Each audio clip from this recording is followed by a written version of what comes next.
Alright, ladies and gentlemen, welcome back to the news desk here on ThatNewToySmell.com, part of the Pop Culture Network. As always, I am your host, Dirt, and here are some of the toy news you're talking about this week. First up, we got a bunch of news about the new Teenage Mutant Ninja Turtles figures. In fact, 2 lines of figures. First of all, we have the line based off the new series.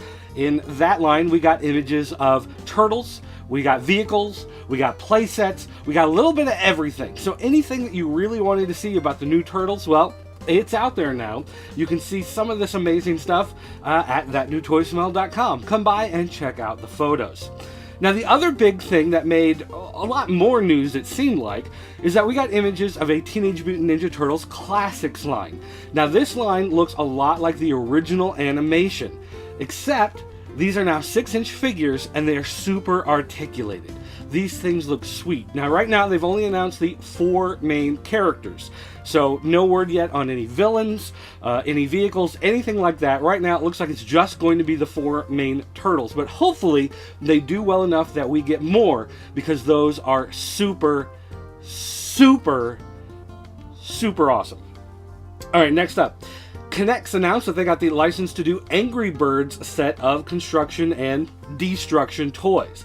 Now, for the most part, these are based off what you would call Lego designs, bricks with nubs, but they have been designed in mind that certain pieces will just basically kind of set on top of each other with smooth surfaces against each other, so that when you launch your Angry Bird at the structures that you've built, there are pieces made to disassemble and fall apart. No word yet on pricing, but it does look like something that little, well, I'd say maybe 7 to 12-year-olds are really going to enjoy, the ability to build and break them apart. Let's see. Play Arts Kai Arkham Asylum 2 figures got some photos released here. People know that Play Arts Kai does some of the best detailed looking figures around, and they're not too pricey, usually under $100, under $70 a lot of times. And so for all you fans of Arkham Asylum, and I know there's a lot of you, there's some great looking toys to look forward to. Shout out to forum member Roger Rabbit. He actually won the competition to design a new member of the Trash Pack. A lot of you out there are fans of the Trash Pack. His design of Macaroni and Sneeze, a snot-covered bowl of macaroni and cheese, won for the United States section of the competition. So congratulations to him. Now, one thing I may point out, though, if you go on Facebook where they had the competition and you read a lot of the comments, a lot of the people who lost were basically very sore losers about it. Many of them saying that their designs were better, they can't understand why they didn't win.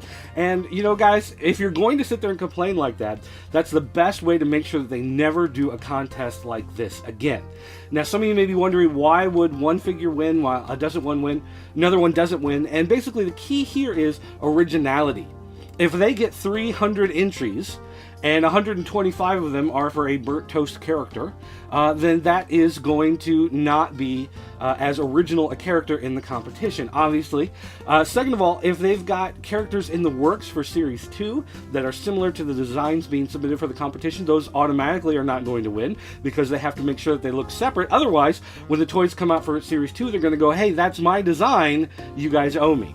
And so, you know, obviously they don't want that to happen. And finally, a lot of people sent in like 50 different character designs, and there are a couple of people that only sent in 1 or 2. You send in 1 or 2, you send in your best, and that's going to get a better look at than someone who sends in a whole bunch and says, well, why didn't you notice the one on row 3, number 4 on the big sheet I sent you? So those are some of the considerations that have to be made. Also, you know, they have to actually sculpt it. It has to be something they can actually sculpt, you know, and carve out, and that can stand up and can be molded. So that's going to make a difference as well. So some of the ones that have tiny little pieces on them, or, you know, small details, that's why those probably didn't get chosen. And you just need to chill out. I'm sure they will have more contests in the future, unless they hate the fact that everyone's complaining and they just decide because of you guys, they're not going to do it anymore. So think about it and be nice. All right. Finally, we also have G.I. Joe Retaliation figures and vehicles. We got pictures this week from Hasbro showing a bunch of the figure designs, vehicles, and a full list of characters that are coming out with the first wave. So I know there's a lot of fans out there for G.I. Joe, Hasbro fans out there, and just a moment ago I said finally. I didn't mean finally, because there is one more story, and that's Transformers. Transformers fans, we got word now that in a new Game Informer magazine from GameStop, they got information about the Fall of Cybertron game, and as part of that, they have photos of toys coming out as part of the new line. These are Combaticons that form Bruticus. So if you're interested at all at that, you might want to pick up that copy of Game Informer because then you're going to be able to find out that information. Now, I did get a couple emails from people in the last day or so asking, hey, what about Voltron? I thought you were going to review that. Pixel Dan did his, where's yours? I've got everything filmed. I'm just piecing the parts together of the video, and I have to do the voiceovers. But basically, what I brought out of looking at Voltron is that while it is in function similar to the Panache Place one, both, it's bigger, so Panache Place was a little bit bigger with theirs, and the pilot can sit inside, obviously. What I took away from it is that it really looks like the Matchbox version. And while I don't have Matchbox, I do have the Toynami version, and so that makes a pretty good standing. So I do comparisons with the Panache Place and the Toynami one. And then, of course, the figure looks like one of the later Infinite Heroes releases from Mattel's DC line, so we take a look at that as well. So hopefully I can get that up to you guys tomorrow night. If not, then it'll be out Monday, but that's what we're looking for on that. So anyway, don't forget, if you want to send me an email, you can do that, dirt@popculturenetwork.com. If you want to send us a voicemail, you can always do that by calling area code 217-953-4025. Don't forget to stop by popculturenetwork.com, join the forums, come down to the That New Toy Smell area, talk about toys with all your new friends that you're going to make on the website. And before we go, just a reminder, February 29th is a special, special holiday. I know what you're thinking. It's leap year. It's the extra day in February. Of course it's special. Yes, indeed. But it's even more special than that. Why, you ask?